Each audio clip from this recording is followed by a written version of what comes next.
Welcome to the Carnivore Cast, the podcast focused on the carnivore diet and lifestyle, with practical advice from successful carnivores, citizen scientists, and top researchers. I'm your host, Scott Myslinski, and I'm here to speak with experts and experienced carnivores to get answers to your biggest and meatiest questions while helping you live your best life as a carnivore. Chris Donohue, going by Carnivore Keto Coach on Twitter, Facebook, and Instagram, is a health coach who has lost over 200 pounds, cured diabetes, diverticulitis, high blood pressure, and other chronic conditions with the carnivore diet. Chris has over 25 years experience in the health and wellness industry and has personally tried hundreds of diets without finding results before he came to carnivore. Chris shares his stories, practical advice, and pictures of his giant meat feasts on Facebook and Twitter and Instagram to inspire and help others on this way of eating. I'm excited to have you here, Chris. Welcome to the show. Thank you, Scott. Thank you so much. This is great fun. Appreciate you having me. It's a real privilege and an honor. Love your podcast. Love what you're doing. You've had great guests so far, and just happy to be able to share a little bit today. Yeah, I appreciate that, and thrilled to have you on. I think your story is unique and will be really helpful to folks. So it would be great if you can just start with your health journey, how you got to sort of your sickest point and some of the things you tried along the way to reverse it. Okay, so, I'm 45 years old, and I've been overweight my entire life. I was the stereotypical fat kid. Grew up in an Italian home, had an Italian grandma, lots of pasta, lots of bread. I did get a lot of bullying as a kid, to be honest. Picked up a few nicknames along the way, bubble, egg roll. I can relate. I can relate to people that, had those kinds of issues. I was always interested in health and always, the back of my mind, really hoped that one day I'd find the solution to some of my own issues. I went to EMT school and trained to, be an emergency medical technician, ride the ambulance. Then I went to herbalist school and really enjoyed it, learned a lot about herbal medicine. But I was always looking for health in a pill, in a potion, in a lotion, in the latest and greatest magic berry they found in the Amazon. And it was always external. I just wasn't making the connections that, health really comes from within. And honestly, I was the guy that I used to take like 20 caps at once, all kinds of supplements. I can't even tell you the amount of thousands of dollars I spent over the years trying all kinds of remedies and all kinds of things. And, I tried the medical route. I followed the standard diets that the doctors gave me. I hired a dietitian, nutritionist, followed what she had to offer, actually gained weight doing that. I hired a personal trainer, really no success. Of course, couldn't really do a lot of the things that he said. I could really relate to people because, you go and they're like, oh, do 50 push-ups and then 50 sit-ups. It's like, are you kidding me? I could barely walk from one side of the house to the other, much less do 50 sit-ups. And I did. I tried all the diets. I tried low calorie. I tried low fat. I did the meal replacement shakes.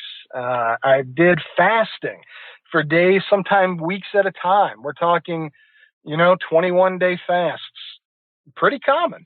I was a vegetarian for a time. That really, I felt my health get much better much worse as a vegetarian. I ate breakfast cereal for months. And one of the strangest things I did was actually ate baby food for like 3 months. I don't know what I was trying to do. I don't know what I was hoping to accomplish. Truth be told, eating, banana and pudding flavored baby food is not real good for weight loss. I've proven that. But no matter what I did, I just kept getting bigger and bigger, and my health got worse and worse.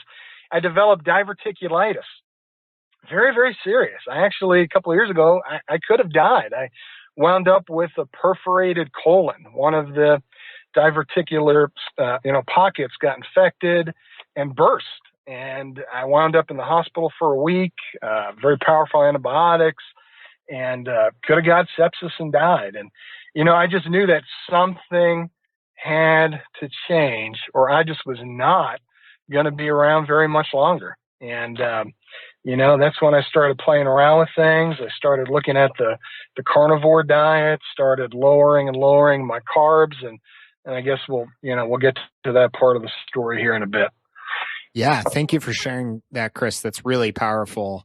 And I can't imagine what it must have felt like to be in that condition. And how do you think you got there? Over the years, I'm sure modern exercise and nutrition advice would say you exercised too little and you ate too much. But what do you think were some of the contributing factors? Well, and that's a great question. And I'm very glad you asked, because, obesity really is multifactorial, and there is a lot that goes into it. And for me, I did have a lot of challenges. The deck was kind of stacked against me, but I'm grateful now because I feel like I can really help and relate to a lot of folks who are dealing with some of those same challenges. The saying, if I can do it, anyone can do it. I mean, I really think that's the case. So just a couple of them I was thinking about here recently. All right, so let's talk about like genetics.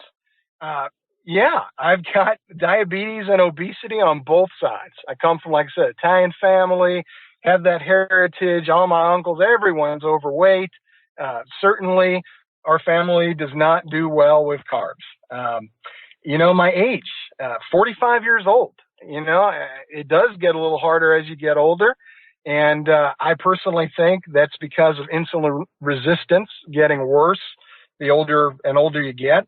I had a lot of emotional issues, definitely emotional eating. I've had my share of problems in my life, and, being overweight your whole life, and, the bullying and the problems that it caused, and just not being able to participate in life, not being able to fully participate with my family, it really becomes a vicious cycle. Shift work, in addition to like the massage and the herbalism and things, for many years I've done overnight work, and that does contribute. It messes with the circadian rhythm and cortisol levels and all kinds of things. Antibiotics. When I was a kid, I had rheumatic fever, and I almost died. And wrongheadedly, for about a decade, doctors had me take antibiotics every day prophylactically to try to prevent me getting strep throat, which they felt would cause the rheumatic fever to come back, seed my heart, I would die. Wow. So I literally took antibiotics every day. I took very powerful ones, and then once those stopped working, they gave me others. And yeah, that can do a number on the gut. I mention that because I see these kinds of things that people share online.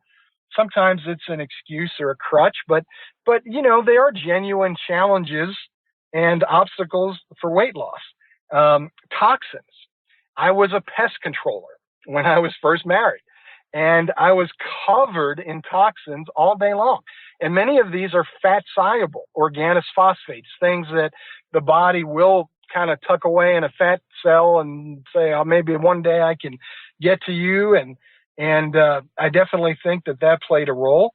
Then, food addiction. I mean, I was a carbaholic. I'll admit it. I loved bread. I was the guy, Scott, that could go to the Olive Garden and easily polish off 2 or 3 baskets of breadsticks. I mean, without even thinking about it. And then finally, I'd say, I guess, restricted diets. Years and years of calorie restriction and fasting. These things, they wreck your metabolism. They're not good ideas. Many of your listeners will know this is the problem with like The Biggest Loser and those kinds of challenges, is they go on these restricted diets, and yeah, in the short term, they lose some weight, but it just wrecks them and it ruins their resting metabolism. And, they're worse off at the end than they were in the beginning. And the weight just comes right back. So the exciting thing is that despite all of these challenges, the carnivore diet was able to blow through every single one of them. And none of them are standing in my way anymore. I've lost 210 pounds. The other 80 or 100 or wherever it's going to be, it's just going to fall off. I mean, the train's rolling, and it's pretty exciting, really. Yeah, that's awesome. Yeah. And so inspiring to hear and watch your story and how you've turned things around after going through so much. And I really appreciate you being so transparent about it all. What is carnivore meant to you, Chris? Do you feel like you're restricting it all? What is it? How has it helped with some of those health conditions, besides just the weight loss? Yeah, honestly, carnivore has been a life changer. Every aspect of my life has gotten better. I've totally corrected some of these serious health problems. The diabetes, I was having fasting blood sugars up over 140 all the time, no matter what I did. Blood sugars are completely normal. Diverticulitis, completely resolved. I've had zero symptoms since the end of last year. And that's from having daily pain, weekly infection, well, maybe not weekly, but monthly infections. I was on antibiotics all the time. I used to have leg edema, really bad, swollen legs. I would get cellulitis. I'd get infections. I'd have to go to the ER for my legs and go on IV drips. Man, they don't swell at all. They're doing great. Super excited about that. I used to have ocular migraines. Those have been completely resolved. Just the change in my energy and in what I can do. Talking about family time, recently my family was blessed to be able to go to Disney for 5 days. And man, I tell you what, I felt like a kid again. I walked those parks from morning to close. We rode every ride, every roller coaster. A couple of years ago, last time I was at the park, my park experience was basically sitting on a bench most of the day while my wife and kids got to go off and have fun and do different things. I couldn't ride any of the roller coasters. I couldn't fit in them. This time, man, I did it all. It was great. There's been great improvements to my mental health, just mood, and just overall attitude. I don't know. I feel like it's just changed my view of the world. And I don't want to get too metaphysical, but just kind of accepting mankind's role as like top of the food chain, apex predator, not prey. I feel like I was prey my entire life. I was a people pleaser. I was worried about people's approval and what they thought of me. And, now, I mean, that's all changed. Recently, not recently, but, earlier in the year, I entered a contest, a weight loss contest, and I just won this last Friday. I got my check for almost $3,000. Super excited. I mean, how do you put a price on that? I went for and got a promotion at work, beating out other people that had seniority, people that were there much longer. I just feel like I have so much more confidence and that there's really nothing that I can't do. And I really owe it all to carnivore. I owe it to the health challenges, the energy, the mood, the mental clarity. I can think better. It's just like hitting on all cylinders. It's just giving the body what it needs, optimal fuel. You get so much more out of it. And no, I don't feel like I restrict at all. I mean, I go to all you can eat places. I eat giant meals. I eat whenever I'm hungry. This entire 210 pounds, I did not fast once. I did not restrict once. If I was hungry, I ate. And I ate until I was full. I often say until I was Thanksgiving full. I'm a big fan of eating larger meals less often. As I've studied some of the other carnivorous animals, and I believe that humans are facultative carnivores, they do best on that type of kind of gorge and fast cycle where like a lion will have a big kill, eat a bunch of meat, and then just rest fat and happy until hunger returns. And I say, you know what, if it works for a lion, let's see what it can do for me. And so that's what I do. I'm a fan of the Brazilian steakhouses. They slice the meat at your table, 5 pounds plus of meat. I do that often. I eat giant ribeye steaks. I eat bunless burgers with bacon and cheddar. I have all-you-can-eat chicken wings. I mean, what kind of diet is this? What kind of sorcery is this? I mean, my coworkers, my friends, they're like, how are you losing weight? We see you eating nothing but saturated fat, cheese, red meat, salt. You're breaking every dietary rule, every dogma out there. You're getting stronger, you're getting healthier, you're getting faster, your blood numbers are improving. Like, how does this happen? And I mean, honestly, I just couldn't be a bigger fan. I invite everyone to try it. Try it for 30 days, 60 days, and just, see what it does for them. Yeah, that's so awesome, Chris. I didn't know you, before you started Carnivore, obviously, but you're just such a positive and optimistic guy. And I think that's why people flock to you and your message. And I think that mental aspect is huge. And it's amazing to hear your story, how you've transformed, not just physically, but mentally. I'm really inspired by that. And I think I'd be remiss on this show if I didn't specifically ask you to talk a little bit about how you lost the weight, or how a lot of folks will be more familiar with things like insulin and the science behind fast storage and weight loss. But it'd be great to hear in your words, why you think the carnivore diet worked so well for you in that regard. Yeah, absolutely. I'd say first and foremost, I have had absolutely no cravings and no hunger since I started. I mean, when I say hunger, yeah, when I get truly hungry, I eat. But between meals, I'm not hungry. I don't think of food. I don't know. They say that, like the lions in the Serengeti, like once they've eaten, man, the zebras can walk right by them. Yeah. And, because they know that lion's full. He's not hungry. Well, that's how I am. When you're full of meat, I mean, I'm not tempted by, the box of donuts at work, or, so, hey, try this, have that. I'm just not interested at all. And that's huge. I mean, when you're truly not interested, it just makes it the easiest diet in the world. Then definitely, yeah, ketosis. And a lot of your listeners are going to, know and understand that. But, carnivore just unlocks the body's fat stores. And, I had all these unprocessed meals, hundreds of them, thousands of them, who knows, on my body. And so, between meals, my body is able to effortlessly tap into them and burn those suckers finally, and take that and turn it into great, clean burning fuel. Autophagy is something that people know about. And now I don't practice intermittent fasting.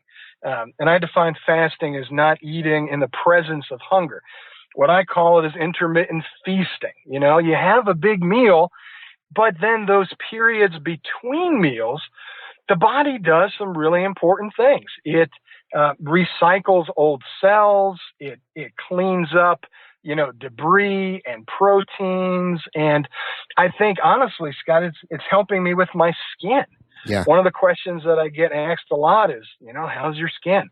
I can honestly say so far I'm pleasantly surprised. I really thought, I'm just going to have this long skin fold, going to hang down to my knees when I'm done. And boy, that's just not the case. We'll see when I'm done. We'll see how everything looks. But I think tapping into that autophagy makes a difference. In those times between meals, the body is able to break down some of that protein and some of that collagen. And I've heard from other carnivores that they didn't have that much problem, with the skin. Another big one is not having sweeteners. And if I could appeal to all of your keto listeners, really, I think it's a huge problem in the keto community, is just this addiction to sweeteners, to, artificial and natural ones like stevia. I know for me, what they did was they just kept those cravings alive. They kept that taste for sweet alive. And it's just so easy to just fill up on keto desserts and fat bombs and all of those kinds of things. And just when I finally let them go, like, I have no taste for it at all. And I can honestly taste the natural sweetness. If I do have, say, some herbal tea, I can taste the natural sweetness in things. And it's very unnatural to be spiking your sweet cravings like that, those centers of the brain. Some of them are, cannabinoid, or however you say that, centers, where it's keeping the addiction cycle going. And, some of them, they don't spike your blood sugar, but they do spike your leptin. Some of them spike your insulin, and it just keeps you on that merry-go-round. And so I think that's been a huge help, and I highly encourage people to let them go. It's just not natural. There's not a lot of sweet in nature. You have occasional seasonal berry. Maybe you stumbled on some honey, but our ancestors were just not eating or drinking sweetened drinks and eating sweetened desserts all day long. It's just crazy to me looking back. I know for some people just starting out, it's a crutch, and everybody's trying to mimic their favorite their favorite high carb foods and all of these, crazy creations, and using almond flour and making cupcakes. And it's not the way to go. And when I was doing that stuff, the weight just stayed stalled. Once I let it all go, the weight's just been coming off like there's no tomorrow. Yeah, that's excellent. I would definitely agree there. And I think artificial sweeteners can be harmful. It's definitely better than the alternative, but best is to just leave them alone and get away from sort of that cycle. On that point, Chris, what do you think were some of the most harmful foods in your opinion? Talk about some of the major contributors to your weight and some of the conditions you built up. I know we talked about the non-food factors, but what do you think are the biggest offenders? Well, I mean, obviously the big three: carbs, seed oil, and grains. When it comes to carbs, our bodies are just not designed, our poor pancreases.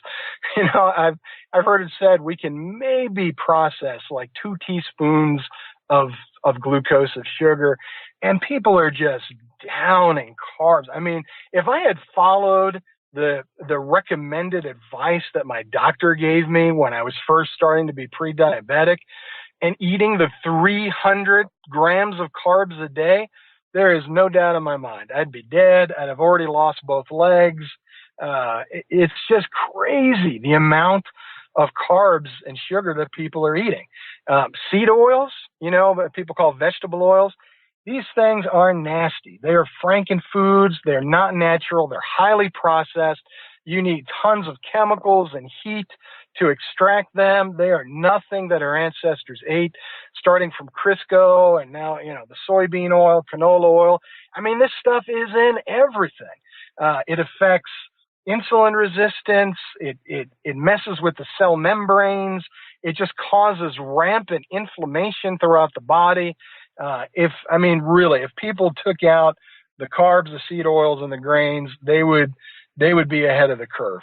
When it comes to grains, now, our ancestors knew that if you are going to eat a grain, there are some things you can do that can help to minimize some of those things. You can sprout it. You can ferment it. You can cook it and process it in different ways. But that's not what people are doing. That's not what I was doing. Like I said, I ate breadsticks and white flour and white sugar all day long.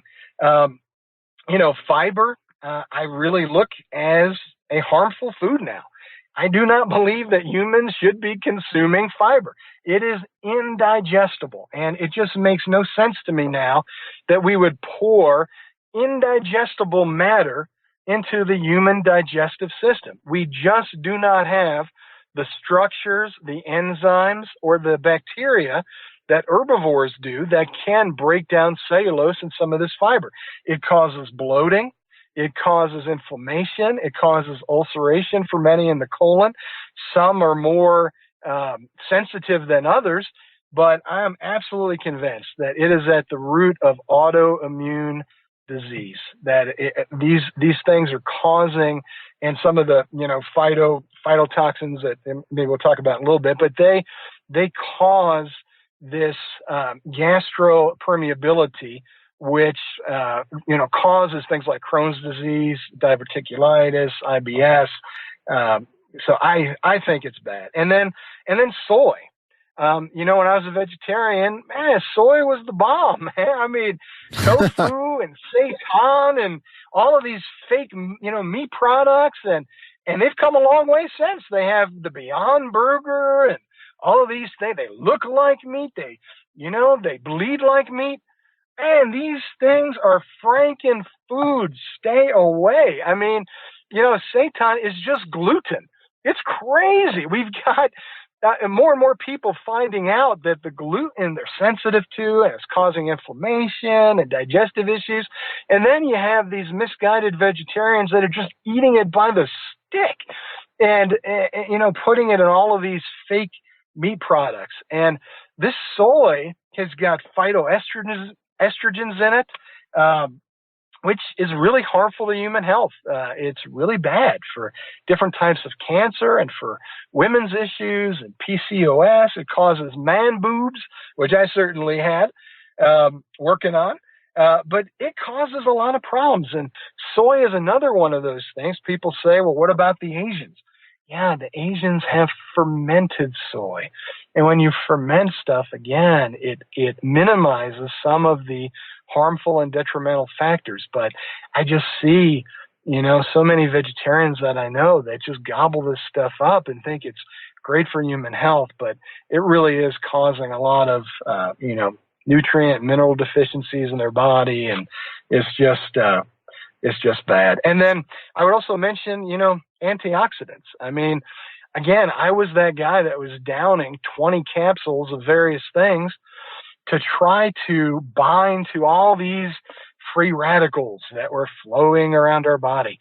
And, the truth is that, there are a lot of free radicals and reactive oxygen species and end stage advanced, glycation, things that, but these things are coming from carbohydrate metabolism. These things are what is produced to take glucose down the 26 steps to turn it into ATP so it can be used by the mitochondria in the cell. When you switch over and you burn fats and ketones, it's a much cleaner burning energy source. To take a ketone to ATP is only 3 steps. So you're not making all of these free radicals and all this junk that has to be bound to. It is a much more efficient, cleaner burning fuel. And, you feel it. You feel it in really every body process of your life. And like I said, it's cleared up so many things for me. I just feel like my body, my mind, my performance, just hitting on all cylinders, where before I just felt like I was swimming through mud. I just felt like it was 1 step forward, 2 steps back. Like I could never really get a handle or a hold on my health. And now I feel like, man, it's health. Health is my birthright. Health is the natural state. Health is what happens when I get out of the way. Health is what happens when I just feed my body the fuel that it wants and not pour a bunch of garbage into the fuel tank. Health is just what happens. And it's pretty exciting. It's pretty exciting to feel that way. Yeah, absolutely is. Yeah. And you hit on all the big ones there. I think it's really interesting how, especially with plants, the anecdotes are stacking up of folks, especially as you mentioned with GI health issues, IBS, Crohn's, etc., removing it and experiencing benefits. So fiber is definitely really interesting, but definitely I'd say the big 3 offenders are the most important for the majority of people. And what's amazing to me is that it might sound dark, but I don't mean it in that way. It's almost a problem that it hurts people so slowly. You know, if these things were like poison, like people died from them much more quickly. Sugar, vegetable oils, we wouldn't have a problem with them. The problem is that they're slow killers, and they add up over time, and they have these effects on your body, which are hard to interpret at first. But it's amazing how fast it can go away and reverse when you are eating proper nutrition. Absolutely. And Chris, you kind of have alluded to it a bit, but just take us through an average day of eating for you. You know, are you including organ meats? How many meals a day is it? How many pounds? Any supplementation now? Do you prioritize grass-fed or grain-fed? It sounds like you're not intentionally fasting. So take us through some of that. Yeah, absolutely. I personally, I eat mostly grain finished products. I've had grass fed. I really haven't noticed, for me, any health differences when I've done it. I eat usually just once or twice a day. Again, whenever hungry. That changes by, exercise activity level. There's been days I've eaten 5 meals in a day. I don't limit it or restrict it whatsoever. If I'm going to hit a big, all you can eat, bar somewhere, yeah, okay, it's the one meal. Other than that, normally a meal might be a couple of steaks, some ribeyes. On the side, I'll usually have some eggs or some sardines. Eggs and sardines are kind of they're my supplements now. That's what I take to supplement my diet. I don't do very much organ meat. I've started to incorporate some like liverwurst, things like that. Honestly, I like the idea of organ meat. I like the idea of eating nose to tail. I didn't grow up eating that kind of stuff. I don't think it's necessary for optimal health. I've heard, obviously, the arguments for and against, and even in the literature, you could find indigenous cultures that prize the organ meats, and then you can also find stories where they threw that stuff to their dogs, and so I say whatever you feel great doing, whatever you feel good on. I'm not opposed to it at all, and like I said, I am trying to add more of that stuff in, but really it's just eating large meals, like waiting till I'm truly hungry. And when I say hunger, you really do get in touch with your hunger signals. So it's not eating for boredom. It's not eating because it's breakfast time or it's lunch time or on some type of schedule or some type of intermittent fasting window. I think all that stuff is very unnatural and ultimately detrimental. But, waiting for true hunger and then going for it. Now, I personally, again, studying carnivorous animals, what you see is the animal go out and have this period of activity, hunting, and then, after that quote unquote beast mode, then it's feast mode. Then it's time to eat. And then they rest. And so that's what I do is I have my workout, quote unquote, fasted, with nothing in my stomach, having had this 16, 18 hours, whatever it's been since my last meal. And then I work out hard, and, working out, many of your listeners know also, helps by like recruiting like GLUT4 and some of these things in the muscles, which makes you more, insulin sensitive. So for any of the, incidental carbs and, in the meat or the dairy or that I'm eating, it's just taken up immediately right into the muscle, which is great. That's what you want. And, have a big meal, and then I rest. And when it's time to rest, I rest, I meditate, I deep breathe, I relax. I don't worry about it. I don't worry about exercise. I don't worry about anything. And then I just wait until hunger returns. So that's kind of my strategy. When it comes to exercise, people ask me, I'm a big fan of body weight exercise. And at first, honestly, that was really all I could do. I couldn't even walk that far at all. But what really helped was squats. I literally squatted my butt off. I developed a habit of whenever I would go to the bathroom, I would do squats. At first I could only do 10, and then, it was 20 for quite a while. But every time I would do 20 body weight squats. But when you're going to the bathroom 5-6 times a day, that really builds up. And now it's, 50-60 squats every time I use the restroom for any reason. And it's definitely the biggest muscle. It's a fat burning engine. I think it's really helped quite a bit. And so I'll be sure to, even if I don't get a full workout before a meal, I always go and do a bunch of squats and just kind of prep my body and just, go into the meal in that way. And that's, it's really been a big help. Yeah, that's really interesting, and I think a great strategy for folks who are short on time too, especially. And I love how you've just focused on really habits and making it a lifestyle and not a diet. And I hear that come through in a lot of the things you're saying. And I'm the same way, by the way. I'm not dogmatic at all about organ meats. I don't believe in restrictive fasting. I eat a lot of grain-fed meat. So I'd say we're pretty much on the same page. I also love eggs and sardines, have them a few times a week. So we're cut from the same cloth. And you'll find this interesting, Chris. I was at, New York Museum of Natural History, and I looked at the lion exhibit, and it said they eat an average of 5,500 pounds of meat a year. And I did the math. A lion weighs about 375 pounds.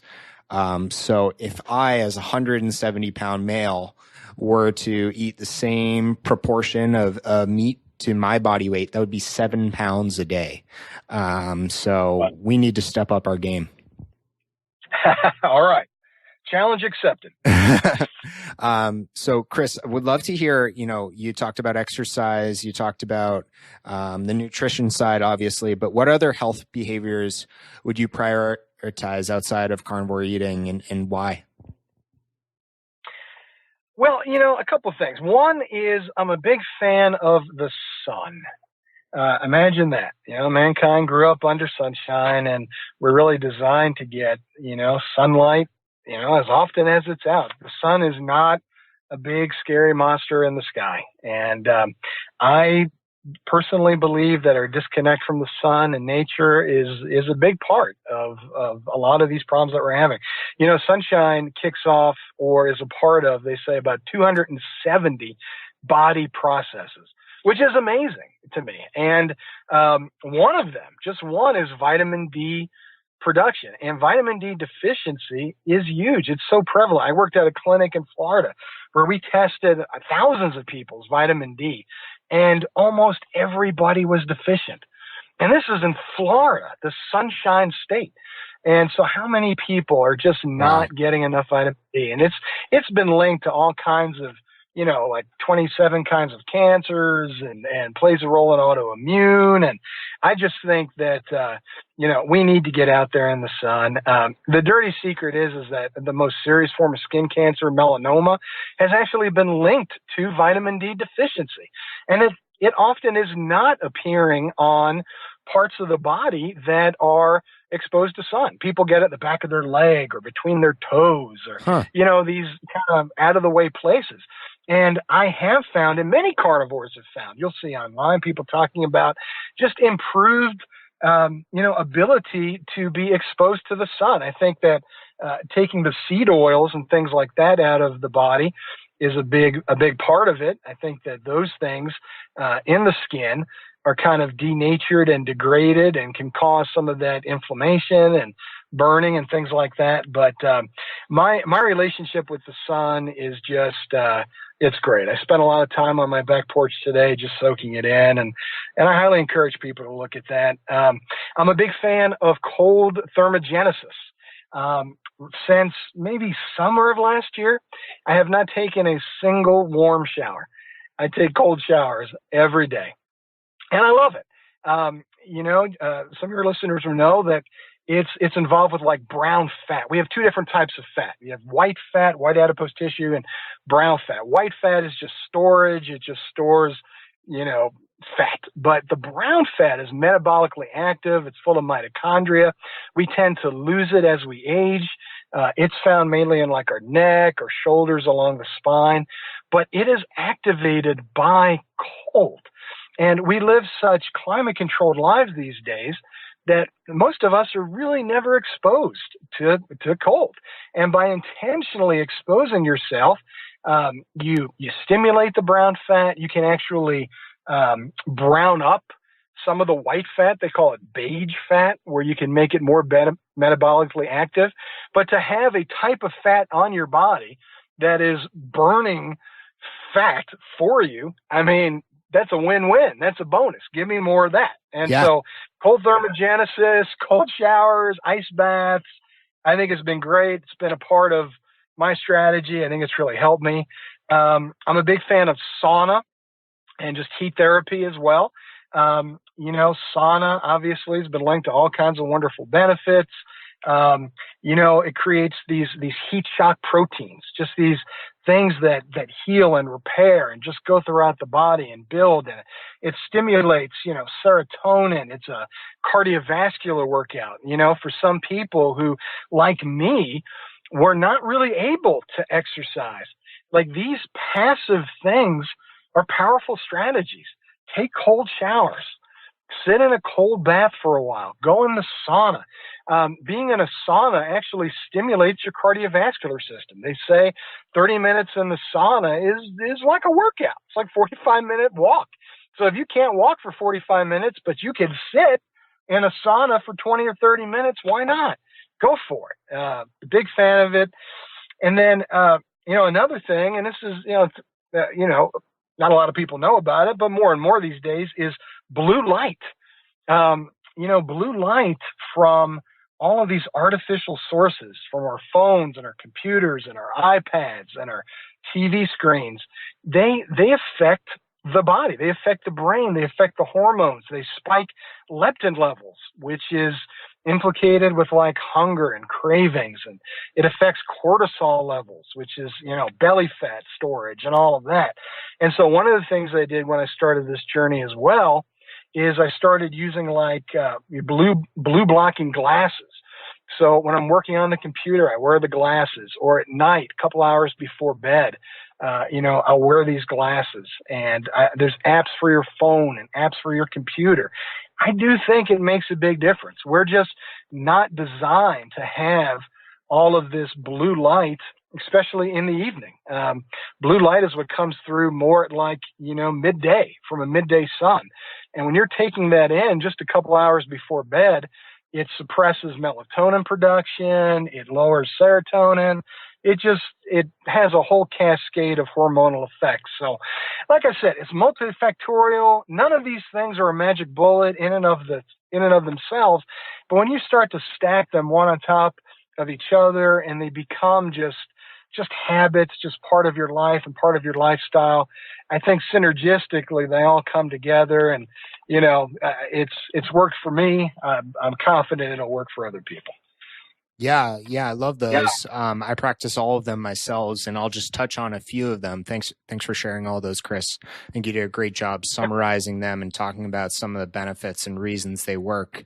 One for me, the sun exposure, I would say that might arguably be the most important after nutrition and possibly exercise. I try to get outside, walk outside every day, roll up my sleeves, try to get sun on my arms and my face. But I recently got back from a vacation, where I was on the beach each day, and Tucker Goodrich has a lot of this interesting work on how folks not consuming seed oils or a lot of omega-6 inflammatory fats don't burn as easily. And I would get lobster red every day, but I never burned. It never turned into a sunburn. Whereas, and I was out in the sun for 10 to 12 hours a day. Whereas in the past, if I would even go out for a half hour, an hour, it would turn into a sunburn. And then the next week, based on my Oura Ring sleep tracker data, my deep sleep improved significantly every single night. I started sleeping way better. I was already sleeping well, but usually deep sleep for me is rather low, but it skyrocketed every night. So I've never tested deficient for vitamin D. I get it done, every 3 to 6 months, and my levels are always great. But, the level on a blood test isn't always indicative of all the benefits we're getting from the sun, as you mentioned. And then the other one I just wanted to talk about is blue light. I think the work by Bill Lagakos is super interesting here. Folks can look him up. He's links to a lot of research on circadian rhythms and the harmful effects of blue light. And I think one of the most recent studies was showing how blue light can increase the rates of breast cancer in women. So it's really powerful and harmful stuff. Our bodies just aren't supposed to have light cycles all day long, and especially when the sun sets. So those are all really great. And Chris, just pivoting a little bit, one of the things I love about following you on Twitter and Facebook and Instagram is you have these short, pithy, life posts, like almost philosophical posts about sort of drawing connections between different things. Like some of the great ones have been like all the things they've told us have been wrong, like avoid fat, avoid salt, and you go down the list. I just love how you sort of bring these concepts together. It's been really fascinating for me. So I'd love to just ask, what are some beliefs, outside of diet, obviously, but just in general, that you've completely changed your mind about as a part of this journey? Well, I think mainly just that health comes from within. I personally think that our bodies, if you just get out of their way, do a great job. And we create our own antioxidants, our own hormones, our own enzymes, and there are things that we can do externally to help spur that, but it's not from medicine. It's not even from alternative medicine. One of the biggest changes for me, and it was humbling. I'm a practicing herbalist. I've been an herbalist for 25 years. And while, that was better than, big pharmaceuticals, I still brought over that idea that, every ill has a pill. This is just an herbal pill. But what I understand now is that a lot of these compounds and plants, we give them nice names. We call them phytonutrients, but they're not there for us. These are all, now I call most of them phytotoxins.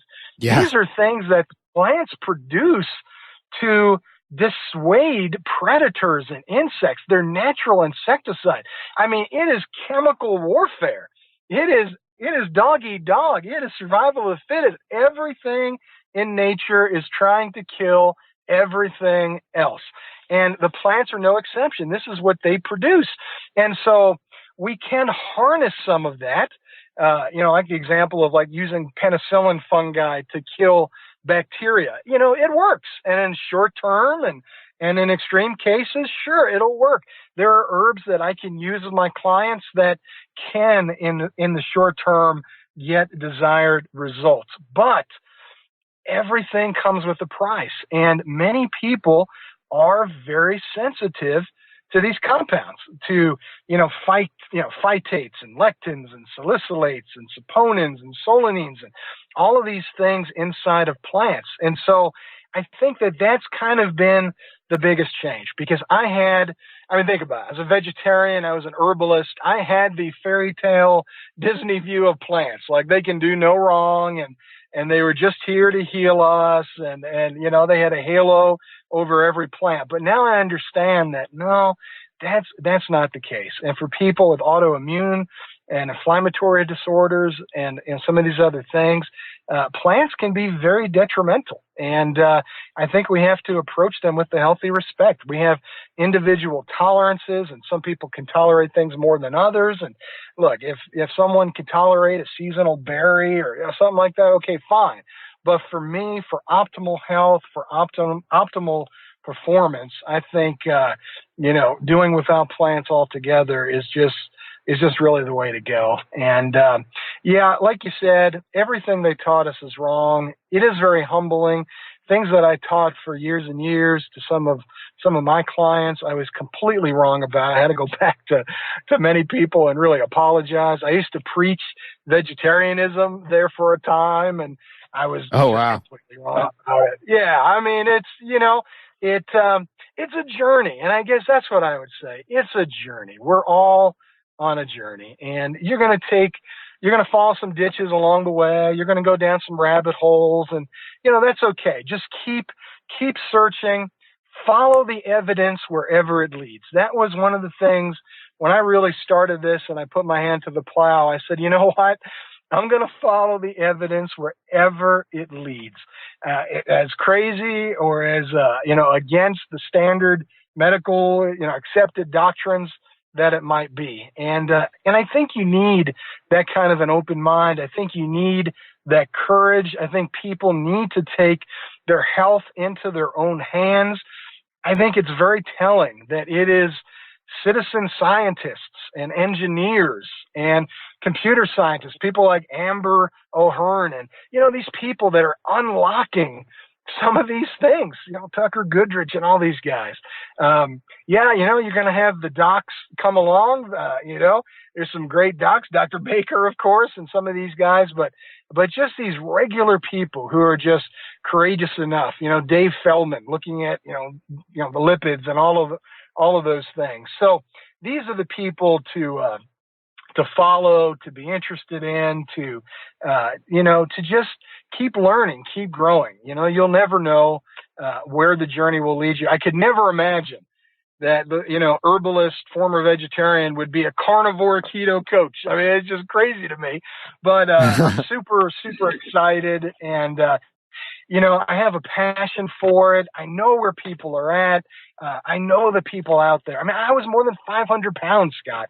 I know people are struggling and they're doing the quote unquote the right things and they're doing what their doctors tell them, and it's just not working. And so, I just encourage everyone. There is hope. Again, 45, all of those challenges, decks stacked against me.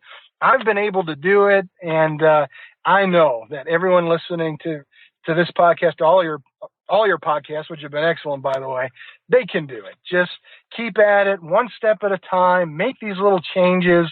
Do some of these little health rituals. Build them into your day. Some good positive routines, and over time, it really does add up. Yeah, it's remarkable, Chris. You're an inspiration. You're doing great work. I'm so thankful to have you on and have you sharing this message with my listeners and all the work you do. Where can folks find out more about you and contact you if they want to work with you as well? Yeah, Carnivore Keto Coach. I'm on Facebook. I'm on Twitter. I probably do most of these days on Twitter. I'm on SoundCloud, did a couple of kind of introductory podcasts, kind of playing around with it. CarnivoreKetoCoach.com is my website, still under construction, but ultimately here it's going to be a good clearinghouse for some of this information. Just want to have a lot of resources, a lot of things people can just click on. There's no point in us all reinventing the wheel. And so, like you said, one of the things that I like to do is just connect the dots, to take some of this great work from others and to be able to just put it in kind of concise and usable and very actionable type information. So you can find me on all those places. I'm also active and a big fan of like Zero Carb Health, Facebook group, Dana and those people doing great work, zeroing in on health, Charles Washington and those guys, the World Carnivore Tribe, of course, with Dr. Baker. I'm always available to answer questions. If anyone does want some more customized coaching, I do some of that, kind of incorporating, a lot of these other health strategies, because really, I mean, the carnivore diet, eat meat, drink water. I mean, I could teach someone in 10 minutes, but some of the nuances, or people that want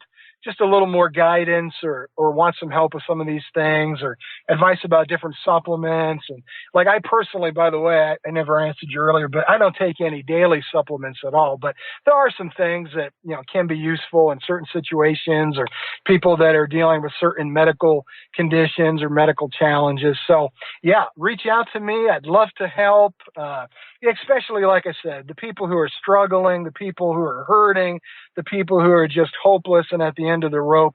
Before you do bariatric surgery, before you try some of these other extreme things, please reach out to me. Please contact me. I'd love to help. That's great, Chris. Thank you for sharing that message and really appreciate your time and coming on the show today. And hope you have a great rest of your day. Thank you. Thank you so much, Scott. I really appreciate it. This was a lot of fun. Thanks, Chris. Thank you for listening to this episode of the Carnivore Cast. If you enjoyed this episode, please review on iTunes. It really helps us out, and share it with a friend. What questions would you like answered, or who would you like to hear from in the carnivore research community? You can find me on Twitter, Instagram, and Facebook at Carnivore Cast, or go to carnivorecast.com.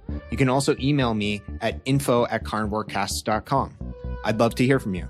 Until next time, keep it carnivore.